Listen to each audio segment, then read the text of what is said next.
Good afternoon, everyone. Thanks for joining us for Cybersecurity for Retirement Plans. I have just a few announcements for those of you who are requesting credit. Please note that to receive CE credit, you must remain logged into the video portion of the webinar for the entire program. Logging into the audio portion only is not sufficient for CE credit. Continuing education credits are being offered for the following designations: CPE, CIMA, CPWA, CIMC, RMA, CFP, and SHRM.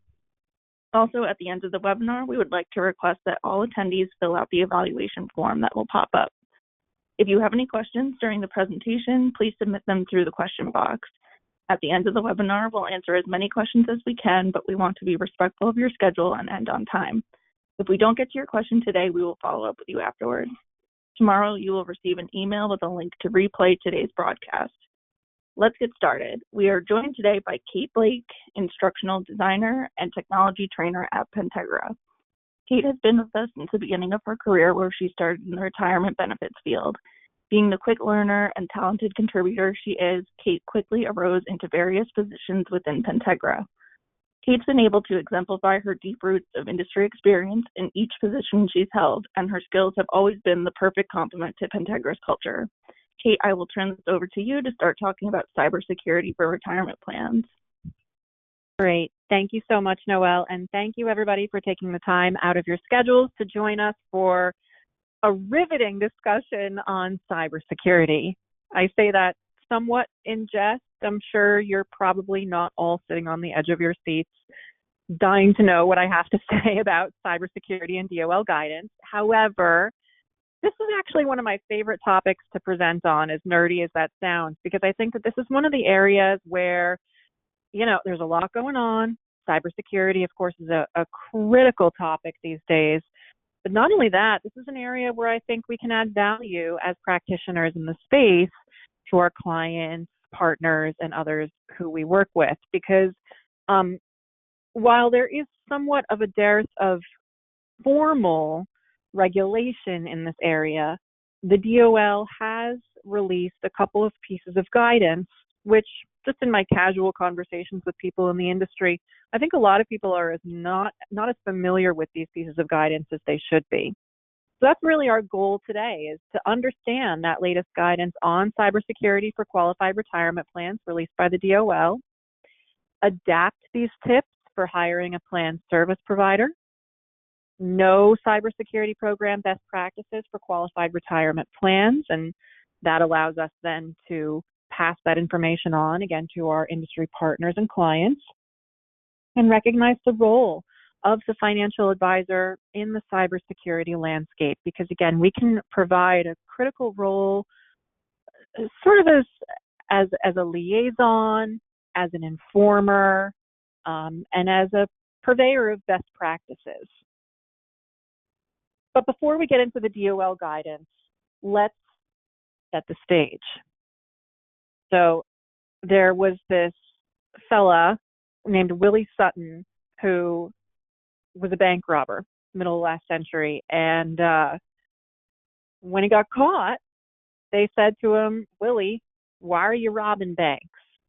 And he said, or at least he is alleged to have said, "Because that's where the money is, obviously." And the same kind of holds true with our retirement plans. They are a target by virtue of the fact that so many people have vast stores of their net worth and life savings in these retirement plans. That's where the money is. And because at times the retirement industry can be a fragmented landscape with a lot of different players, plan participants, the employer, advisors, trustees, the record keeper, a TPA, it can potentially, depending on the situation, provide an avenue for malfeasance. And for better or worse, like we just said, we're a disparate industry of large and small providers. For some of the larger shops, cybersecurity may come with an unlimited budget, a robust IT team, and may constantly be top of mind. For some of your smaller mom and pop shops, Maybe they have one designated compliance officer for the entire firm who's wearing a number of different hats. So for bad actors, being that the disparate nature of our industry potentially provides an avenue for them. These different firms being different sizes with different capabilities, they all have different sort of ability and wherewithal to invest in this necessary technology. Again, for some providers out there, budget's no object. For others, this is fighting for budget space with other critical organizational needs. And bad actors see that too as an opportunity. So in light of this landscape that is so attractive potentially to bad actors, what are we doing to mitigate that? Let's talk a little bit about the latest guidance.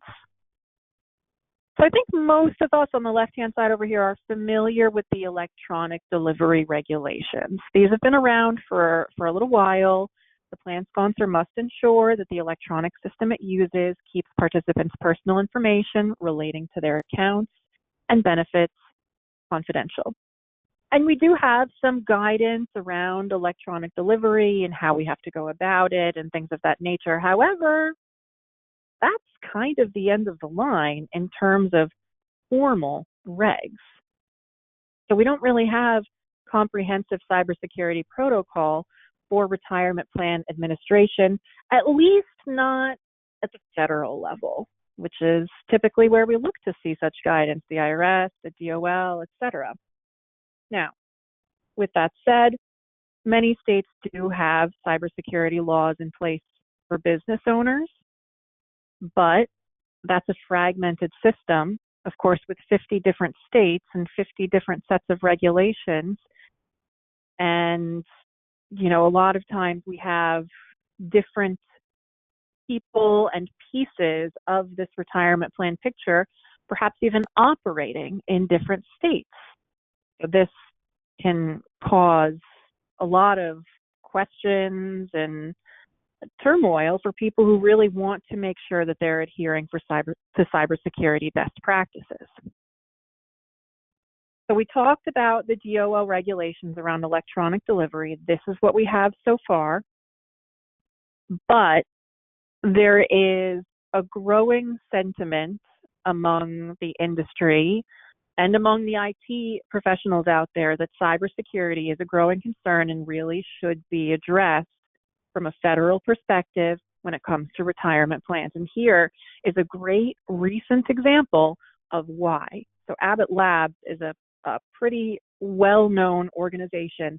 This really shows, this is an example of a cybersecurity case that came up recently that shows even if you're not one of those small mom and pop shops, it could still happen to you if you don't have the appropriate safeguards in place. So what happened here in 2020 with Bartnett versus Abbott Labs? $245,000 was stolen from a former employee account by a cyber criminal. What is alleged to have happened is that the defendants failed to enforce a security question. So a bad actor called, like a record keeper's customer service line and said, I want to take a distribution. And instead of enforcing the security question, which was the standard protocol, they bypassed that and provided a one-time code over the phone, among other issues. But in short, what that allowed the bad actor to do is take $245,000 out of this employee's account. Now, the court found the plan sponsor not liable, but the record keeper, however, failed to protect Bartnett's personal information and properly notify her of important changes to her account. So this is interesting. Depending on who you are, what entity you work for, and your role in the situation, that could play a role in potential culpability.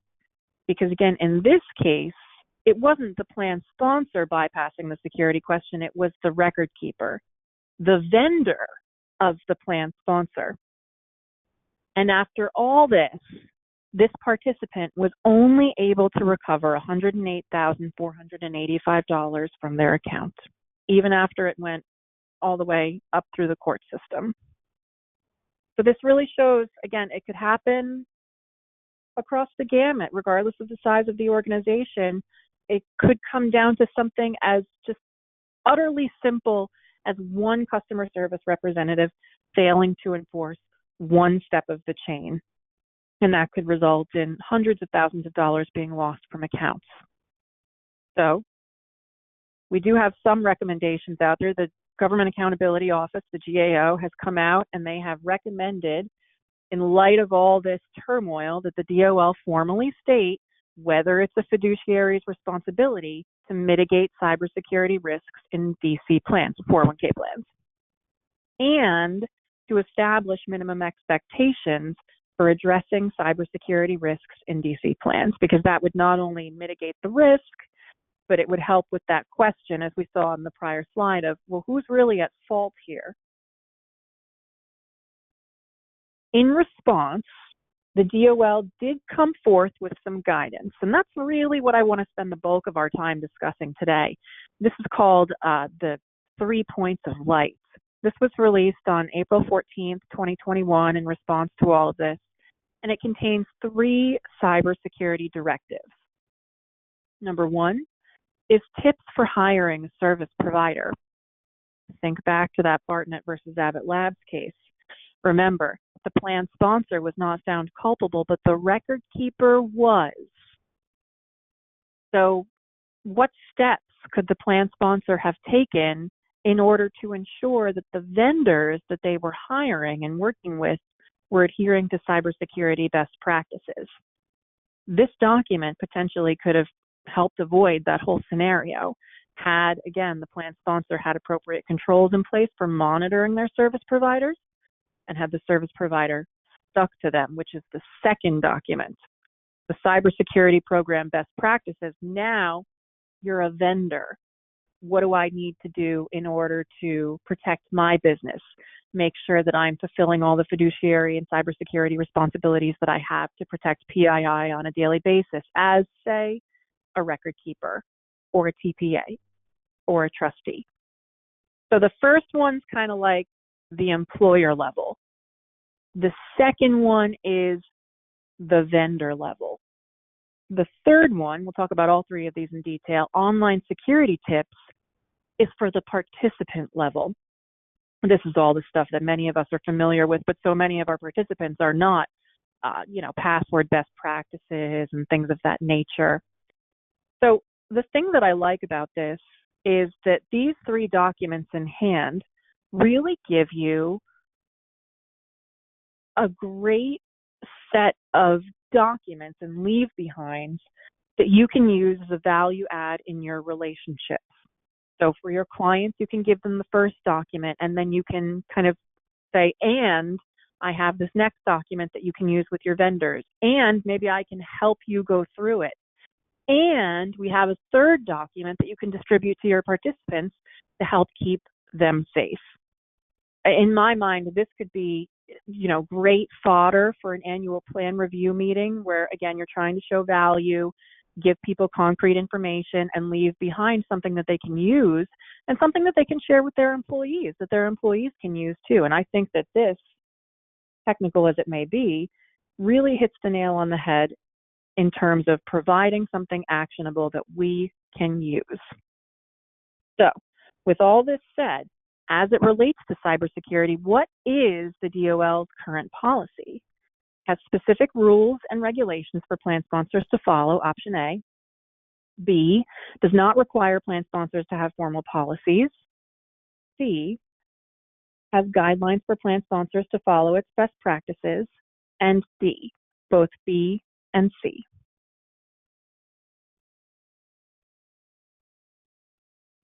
The polling question should now appear on your screen.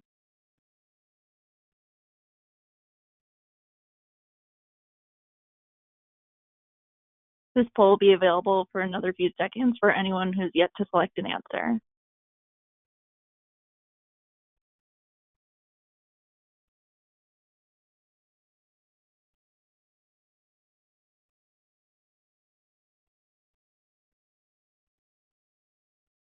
Okay, the poll is now closed. Kate, you may continue. Great. Thanks so much, Noelle. So the answer, this is kind of a trick question to kick us off here, is D, both B and C.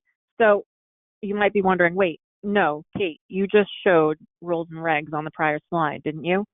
No. Those are just best practices and recommendations. They're not actual official DOL federal regulation. And that's the difference. And that's where we have this gray area and why it's so important to know that these documents exist, because while we have guidelines, we don't actually require plan sponsors to have formal policies, which again just opens that door right up for bad actors. We need to close that door to add value to these relationships. And see, we do have guidelines.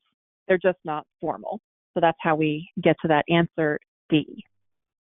So let's now spend a couple of minutes diving into these 3 documents, and we'll start out with the first one, which is tips for hiring a service provider. So again, this is like, I am Abbott Labs, I'm working with a record keeper, I want to make sure that that record keeper is going to enforce that security question so that I don't have bad actors coming in and taking distributions from my participant accounts. This document can help with that problem. So what is it? As we said, it's for plan sponsors, and it helps them prudently select a service provider.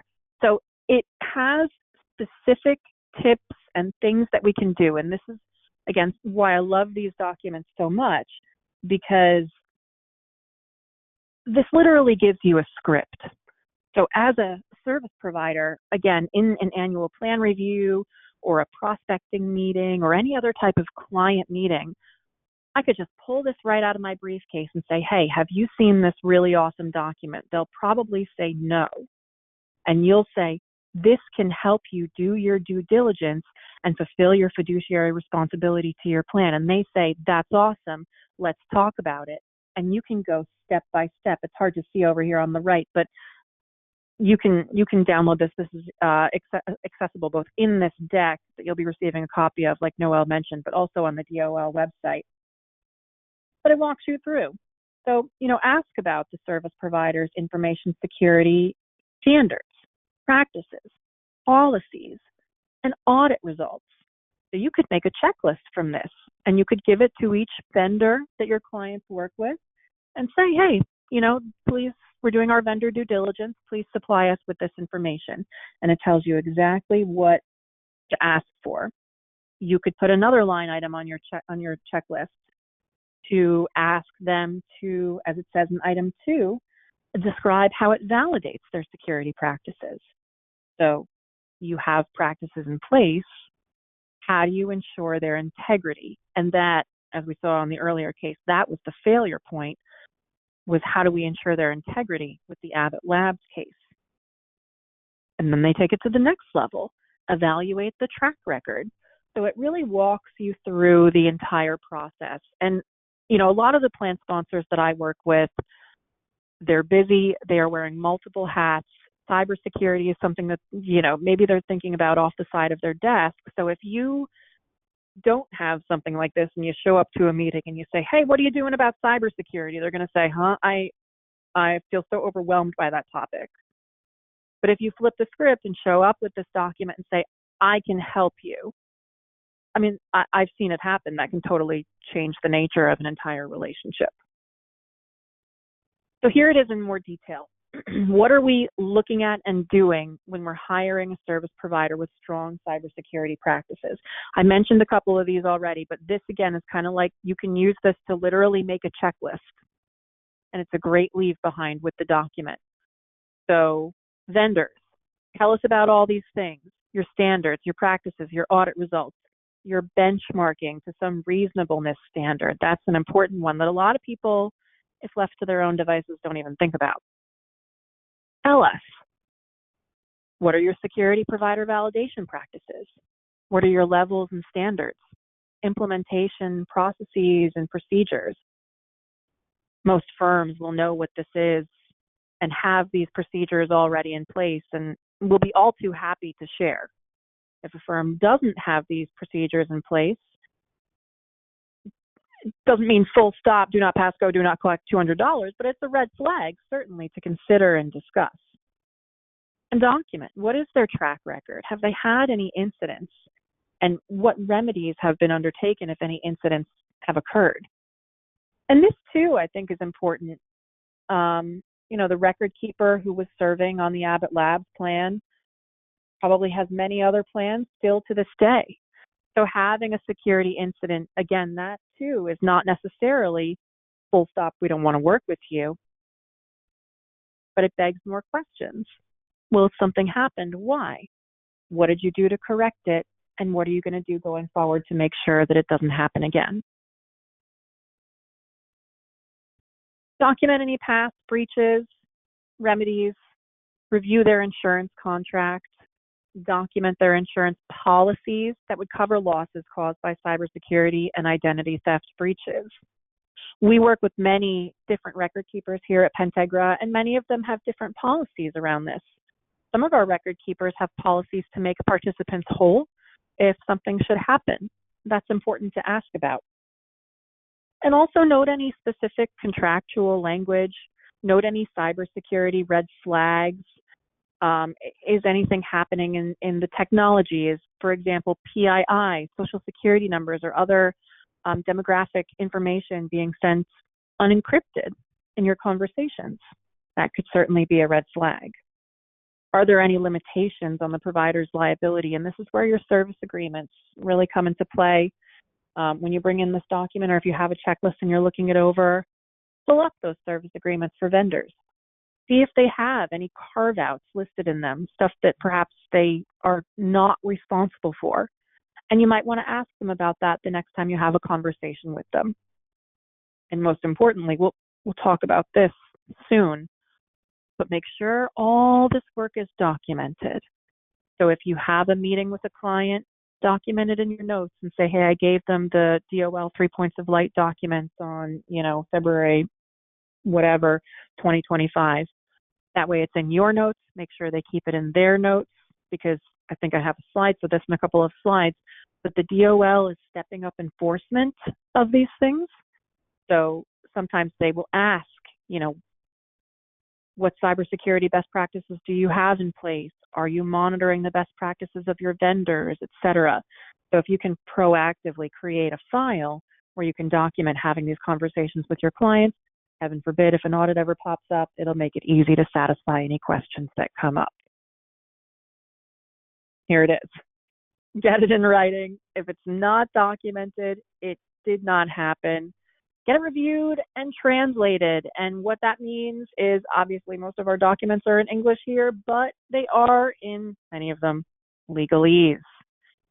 So if you do not understand what a service agreement says, or what an investment policy statement says, or something about website access, ask the vendor, because semantics are so important when it comes to these critical legal and cybersecurity topics. And for clients too, let them know it's okay to ask if you don't understand what something means. Sometimes I think that our clients don't, some of them, it depends on the personality, but some of them don't want to, ring the bell if they don't know what something means, because they don't want to appear uninformed.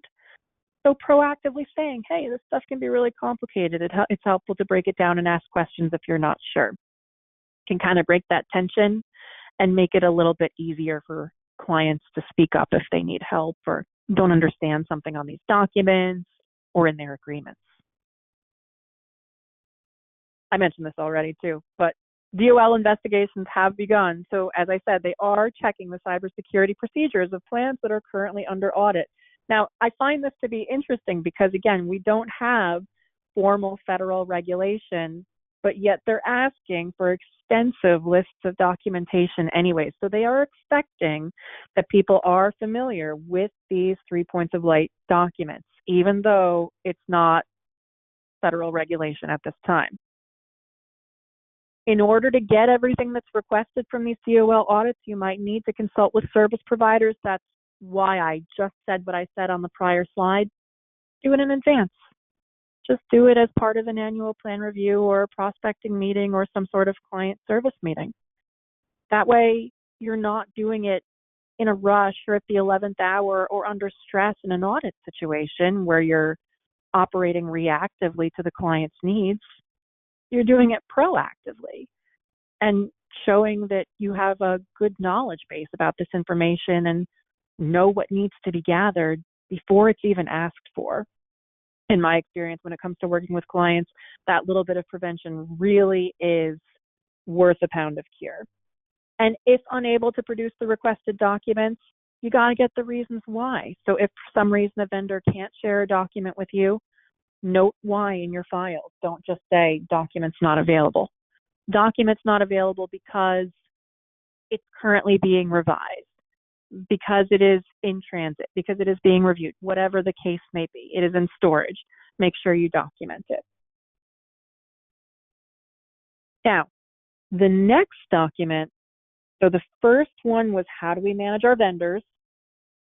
This one is how do we manage our plan sponsors, or from the perspective of the employer, if you're handing it to them, how do we manage ourselves? So we want to ensure the safe and secure transport of employee deferrals from the payroll provider to the record keeper. So this is a little bit different now. Now we want to make sure not that the PII that they're transmitting to us is encrypted, but vice versa. The stuff that I'm wearing my employer hat, if I'm an employer, the stuff that I'm sending out is encrypted. So we need to make sure to satisfy the DOL's recommendations that we're ensuring secure transport both ways. You can get this by sending a letter to the payroll provider requesting their processes, procedures, and remediations if it's handled by a third party. Ensure participants have adequate information to mitigate potential breaches.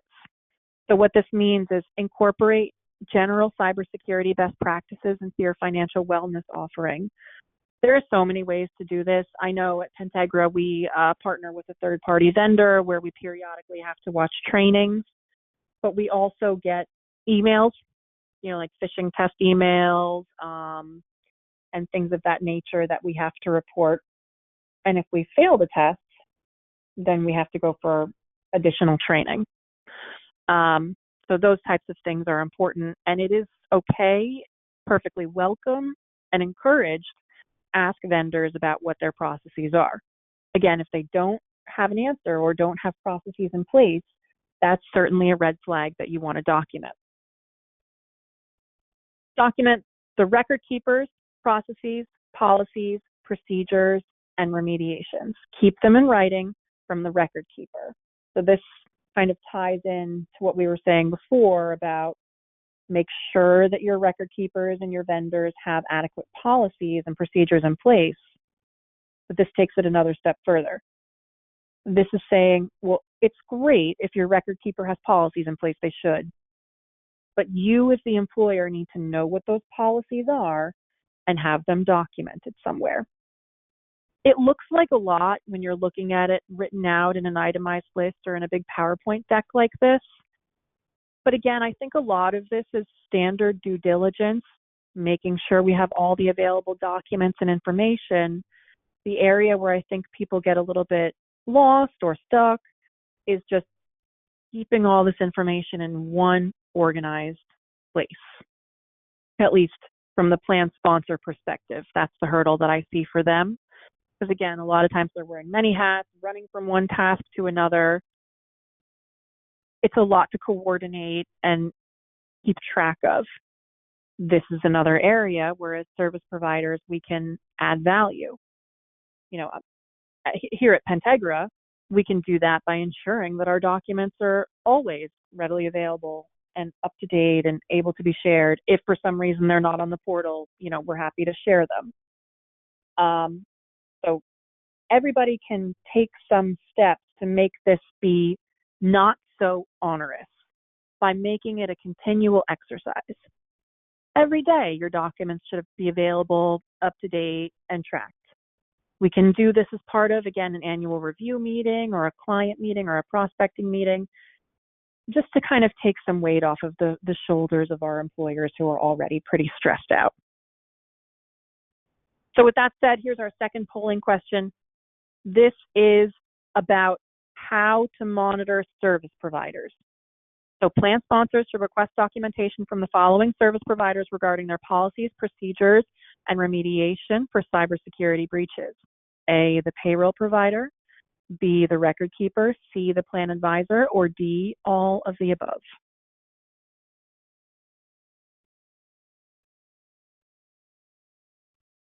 The polling question should now appear on your screen.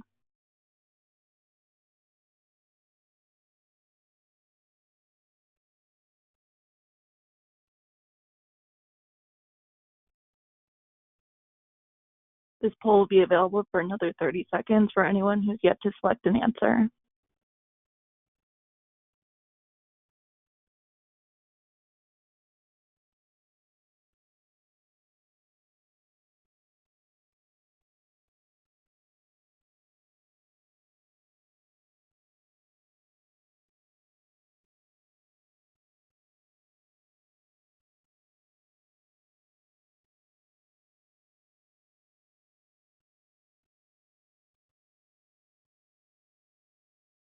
Okay, the poll is now closed. Kate, you may continue.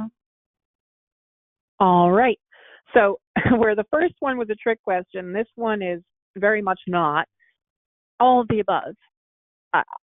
The DOL could not be clearer about this. Nobody is exempt from cybersecurity requirements in the retirement plan sphere. We need to make sure that we collect and document for every partner who works in the space on a plan and keep that information all, again, in one central location.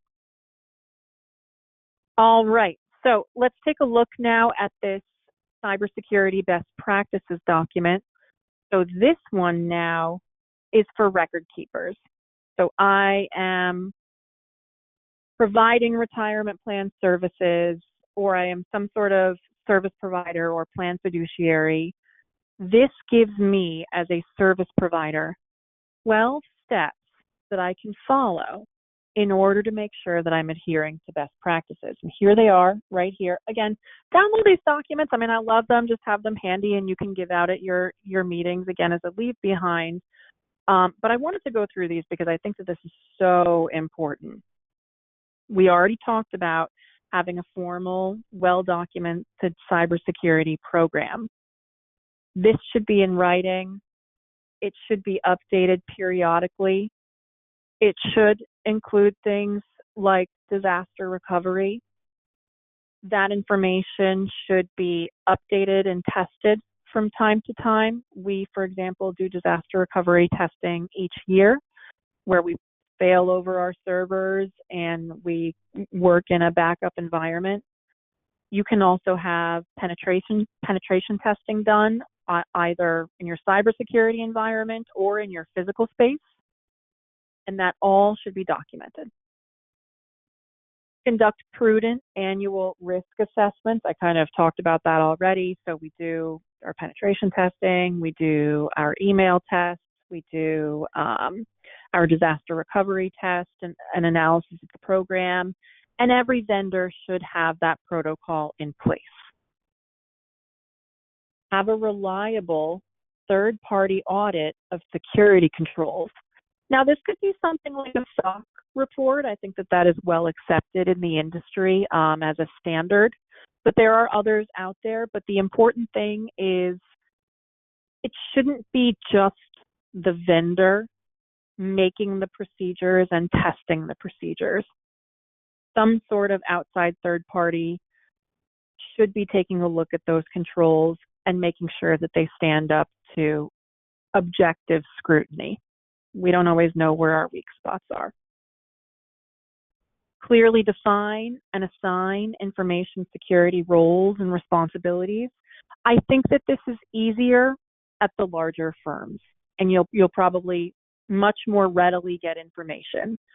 They have dedicated cybersecurity teams and IT departments. At the smaller firms, that may or may not necessarily be the case, but there still should, at a minimum, be an individual who is in charge of managing the cybersecurity program and testing those protocols on a periodic annual basis. Have strong access control procedures. Now, this is something that needs to be in place across the organization with regard to what type of data that you can access. So, for example, I'm just using examples from Pentegra because they're readily available to me. But for us, in our record-keeping system, different departments have access to different information. Our sales team has access to one sort of side of our system, and our ops team has access to the other side, so to speak. Neither side necessarily has access to what the other people see, and if you want to get access, you have to put in a formal request for that. Not only do you have to request it, but it has to be approved. So it's not just saying John can access this and Jane can access that and we're good. It's saying, what if Jane and John need to access each other's work? What is the protocol for them to get that access? And how is that enforced and monitored? We also want to ensure that any assets or data stored in the cloud or managed by a third-party service provider are subject to appropriate security reviews and independent security assessments. Information in the retirement plan space is bouncing all over the place between TPAs and record keepers and trustees and employers and advisors. Where's all that data being stored? And how is it being transmitted? And who is ensuring that the protocol for transmitting and storing that data is safe and secure? I still see many employers out there who send, unfortunately, PII in email. And I find myself frequently saying, let's not do this. Let's use the retirement plan portal. And this is not just, oh, I have a protocol in place for my firm. If you don't follow your protocol, whatever, I don't care. This is, we have to all watch out for each other. So if you do see a client or a partner sending PII in an email or unencrypted, it is incumbent upon you to let them know that they need to transmit that data in a secure forum. So it's not just I'm doing it so I'm good. It's we all have to look out for each other here and make sure that we're all adhering, because one gap in security is all it takes. Conduct periodic cybersecurity awareness trainings. This could be in person. This could be a video recording. That's what we do. Again, you could do the email tests and things like that. Implement and manage a secure system development lifecycle program. Now, this is important because life isn't static. These protocols may make sense today, but we need to look at them over the life cycle of our business, the life cycle of a plan, and what happens with that plan throughout the year to make sure that everything that we do is secure from A to Z, from January to December. I talked about 9 already, but have an effective business resiliency program. So that's going to be your business continuity plan, your disaster recovery plan, and your incident response plan.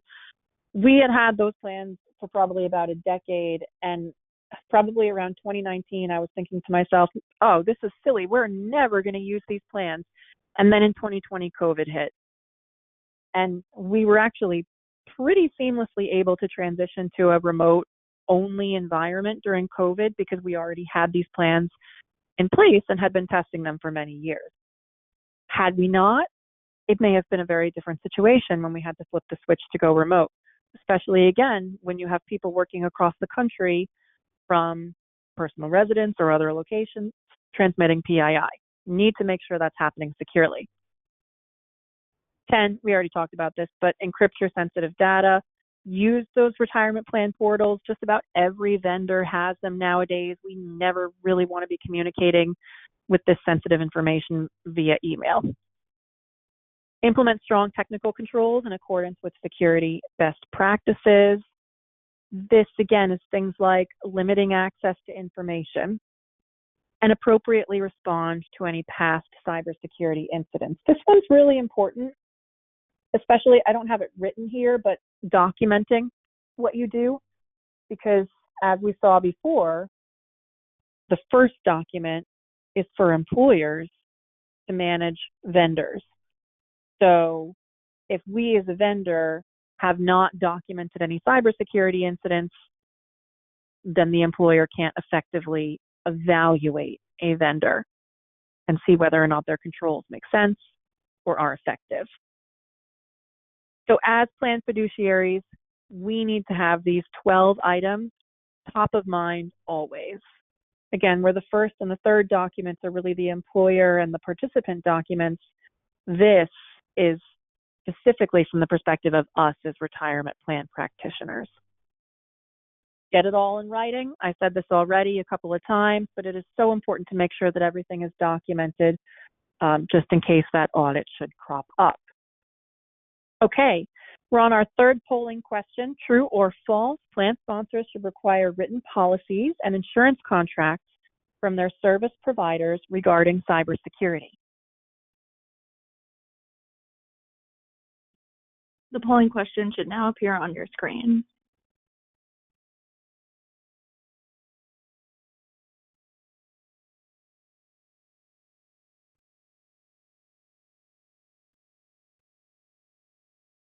This poll will be available for another 30 seconds for anyone who's yet to select an answer.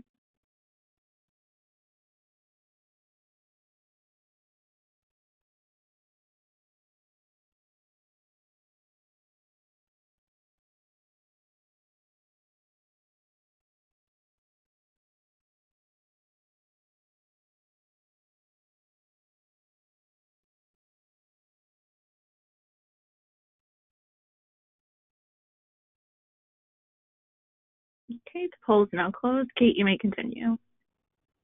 All right, this one's another fairly straightforward one. True, right? We just want to make sure that we have everything documented from everybody that we work with. Okay, now we have the third document, which is, again, the more participant-facing one. So this is online security tips. This piece offers plan participants and beneficiaries who check their accounts or work with their accounts online just basic rules to reduce the risk of fraud and loss. A lot of these are pretty self-explanatory, things that we know every day, but no less important, because if we think about the demographic of plan participants that we work with, so many of them may not be familiar with these topics. So in some ways, this document may be one of the most important of all three. You have retirees who may not really feel that comfortable using the internet. They may have their passwords, written down and stuck on their fridge. Who knows? You may have people on the flip side who were auto-enrolled in a retirement plan and maybe have never accessed the website. Maybe that user ID and password credential emails floating out there in space, just waiting for a bad actor to find it. So even though these might seem self-explanatory to us, I think when we put ourselves in participant shoes, we can find a lot of situations where this might be new and really important information for those folks. So we'll take a look. Register, set up, and routinely monitor your online account. Again, this comes back to the auto-enrollment folks. I just know from my years of working in the field that when a plan has auto-enrollment, there are a lot of people, depending on the demographics of the plan, who will never log into that site. And again, having that credential email out there or snail mail, whatever it is, here, set up your account, having that floating around out there with an account not set up, that is asking for trouble. So what I always advise employers to tell employees, and what I tell them myself when I meet with them, is even if you are going to opt out of the plan, just set up your account. Just do it so that you can, so we can see in the second one, create a strong and unique password. Even if you're never going to contribute, you don't like a 401k or 403b, you don't want one, okay, great. Protect your PII. Use multi-factor authentication. I think that this is pretty much the default and required for most vendors these days, so this is kind of becoming standard, which we're happy to see. Keep personal contact information current. Oh, this is another one. If I had a nickel for every time in my client service days when I was working with participants, if somebody called me, well, I've done it myself, haven't we all? Made a change and not updated our personal contact information, and then maybe you change jobs or you forget the login for that account, and now all of a sudden it's years out of date. If we can encourage participants, again, maybe we meet with them once a year and do an education session or something like that, and we just plant this idea seed in their head. If they just check these accounts once in a while, it can go so far in terms of protecting themselves. Close and delete unused accounts. This is like the people who are 75 and we're trying to track them down for a minimum required distribution and they've fallen off the map 20 years ago. So, when people leave an employer, make sure that they have a plan for that money. Important to talk about if you ever do employee education meetings. The next one, I think so many people are guilty of this. Be wary of free Wi-Fi, Starbucks, the airport. Not a good place to be checking your account information, which of course we know as retirement plan practitioners, but participants, so many of them do not know. The phishing attacks, they are becoming rampant these days. It's important to let participants know about that. And it's important, this too is where we can kind of tie all of this together. We can tell participants about phishing attacks, but we can also share the vendor protocol. So to come back again to where we started, which was the Abbott Labs case, there's supposed to be a code that was asked for in order to proceed. Let participants know. Nobody's you're not going to be able to transact without a code. That way they know, what to expect, and it's easier for them to understand as they are trying to transact in their account. Use antivirus software, keep apps and software current. Most of us have that by default through our IT teams at work. But again, thinking of the 80-year-old retiree who's using a desktop from 1999, who knows what kind of antivirus software she has. So always worth planting that idea seed. And then know how to report identity theft and cybersecurity incidents. You can always report incidents to the DOL. They do have an 800 number, but it's also important for participants to know that if they ever see any suspicious activity in their accounts, they should always immediately report that to the employer so that they can look into it. Okay, just a couple of minutes left. I want to talk about how we can tie this all together and our role, or the role of the financial advisor or practitioner here in cybersecurity. What do we do with all this information? I kind of hinted at it already, but embrace the chief governance officer role. This is not going away. If anything, it is going to gain in prominence in years. Positioning ourselves now as experts in this topic and taking the time to really closely look at those 3 DOL communications, have them available, and be able to have conversations about them with clients will put you far and away above many of your competitors in the industry, because many people are not even aware that this guidance exists. Because again, it's not a formal reg, just guidance. You can also assist, I mentioned this already, but in gathering written documentation from payroll providers and retirement plan vendors. So this is the stuff we talked about. So document the policies, procedures, best practices, safeguards, resolution processes, resources, and how much they have invested in the topic. If you can get that information on behalf of your clients, what a great way to add value and help them sleep at night. And I really, in my heart of hearts, believe that, because I think that this particularly is an area where many employers are not well educated and are very nervous in the modern society with everybody, on the mobile app and on the websites and transacting online. Just helping to ease an employer's anxieties about this alone can go a long way towards relationship building. And then, of course, we can educate participants. We can support financial wellness programs that incorporate cybersecurity best practices.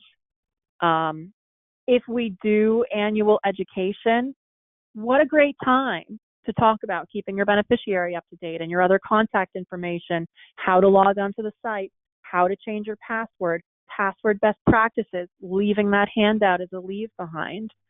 And of course, don't forget to document your own educational efforts, because again, just in case the DOL asks, what are you doing to mitigate this? You can say, well, DOL, every year when I talk to employees in my education meeting, we discuss cybersecurity best practices. That also, I think, would put you leagues above many other providers out there in the industry. And customize a strategy, taking into account resources, integration, costs, cyber insurance. So, if you do this for one client, if you go to this effort and print out these documents and help them document this information, you can systematize it. And then you can do it for all of your clients. And then lo and behold, now you have a process in place that puts you in line with industry recommendations. And if we do see formal regulations come out, which I expect we will at some point in the future, you'll be well positioned to adhere to them. Demystify contracts with service providers. This is another thing we talked about too, but just to kind of wrap it up and put these ideas in your mind. Like we said, this can be confusing for employers. If you just hand them a list and you say, go gather all this stuff to fulfill your fiduciary responsibility, they're going to start gathering it and reading it, and their eyes are going to cross because they're not even going to know what they're looking at. But if you say, we need to gather this stuff and we're going to do it together and we're going to look at it together and make sure it's in good order, you probably have a client for a really long time. Advise whether cybersecurity insurance is needed. This is going to really depend on the client, but understand overall insurance programs that are out there covering plans and service providers, just another way that we can add value. You can evaluate whether cybersecurity insurance has a role in a cyber risk management strategy, and consider the need for first-party coverage. Okay, with just a couple minutes left, it's time for our last polling question. Which of the following is a cybersecurity best practice? A, have a formal, well-documented program. B, conduct prudent annual risk assessments. C, have a reliable annual third-party audit of security controls. And D, all of the above. The polling question should now appear on your screen.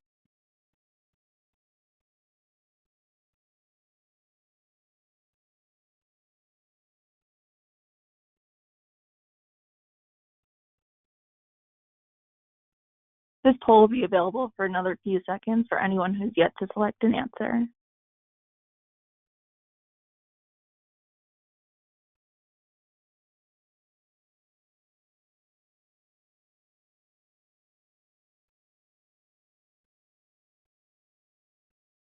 The poll is now closed. Kate, you may continue.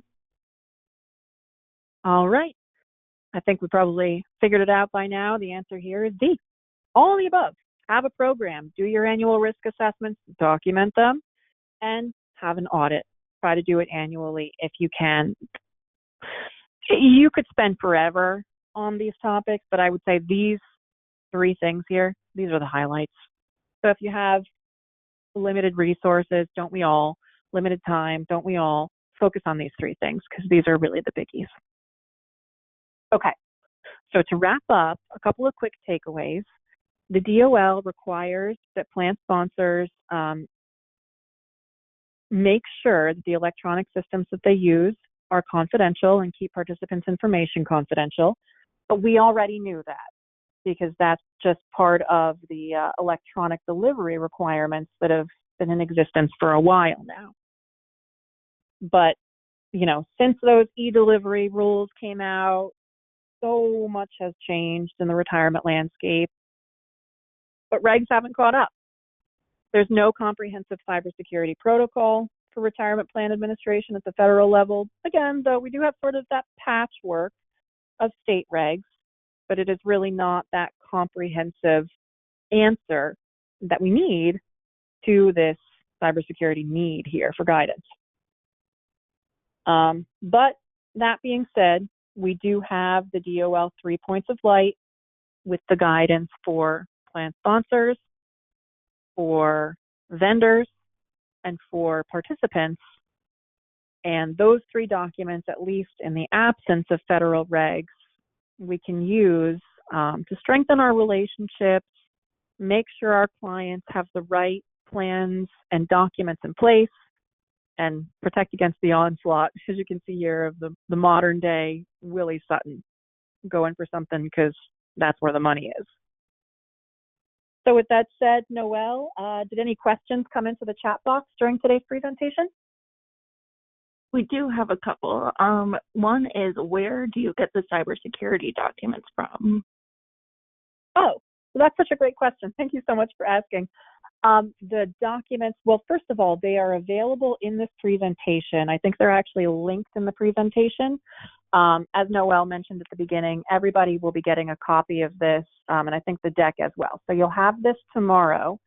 But also, if you wanted to, you could go out to the DOL website. Actually, I think you could probably just Google DOL 3 points of light, or that's sort of the fun name for it, or DOL Cybersecurity Guidance, and it will bring you right to the DOL site with the 3 docs. Awesome, thank you. And this is another question. If we find out the vendor or partner had a cybersecurity incident, is that an automatic disqualifier, and how do we proceed? Oh, that's a really great question too. You know, I don't think that it should be an automatic disqualifier, but, big but, I would say you would need to do your due diligence. And that's really what that vendor document is all about. So as we saw in the example that we opened up with Abbott Labs, that record keeper, they had a huge issue that went all the way up through the court system. I wouldn't say that disqualifies them as a service provider, but if I was an employer, I'd really be looking at that carefully. That being said, you know, even though it is a red flag, I would be willing to bet that after that experience, that record keeper in this case right away devoted significant resources to developing and maintaining their cybersecurity policy. So while it is unfortunate that sometimes these situations happen, it is definitely a red flag, and we should, I'll say, proceed with caution when these types of scenarios occur. It is also sometimes an avenue for vendors to improve their policies, make sure that they're sticking to them, make sure that they have the appropriate audit protocols in place, and to make sure that the situation never happens again. I think that as technology continues to be embraced with retirement plans, we're going to see more cybersecurity issues before we start to see less, until we do get that federal regulation that hopefully will come out someday.